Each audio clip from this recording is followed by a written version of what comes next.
Khaprakhol block ଅନ୍ତର୍ଗତ ବେହେରାପାଣି Gandhamardan cricket ପଡ଼ିଆରେ ବାର୍ଷିକ ଟୁର୍ଣ୍ଣାମେଣ୍ଟ ବହୁତ ଜୋରସୋରରେ ଆରମ୍ଭ ହୋଇଯାଇଛି।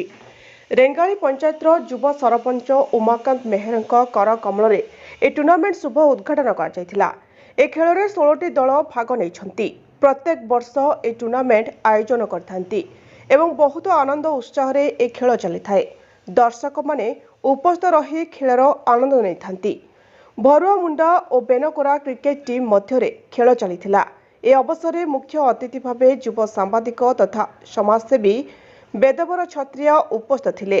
ସେହିପରି ଅନ୍ୟମାନଙ୍କ ମଧ୍ୟରୁ ନମ୍ନ କୁବେର କୃଷ୍ଣ ଶେଷଦେବ ବରିଆ ଗ୍ରାମର ଭଦ୍ରବ୍ୟକ୍ତି ଉପସ୍ଥିତ ରହି ଏ ଖେଳକୁ ସହଯୋଗ କରିଥିଲେ ଏବଂ ମୁଖ୍ୟ କାର୍ଯ୍ୟନିର୍ବାହୀ କରିଛନ୍ତି ପବିତ୍ର ବାଗ, ଯିଏକି ଏ କମିଟିର ମୁଖ୍ୟ ଅଟନ୍ତି।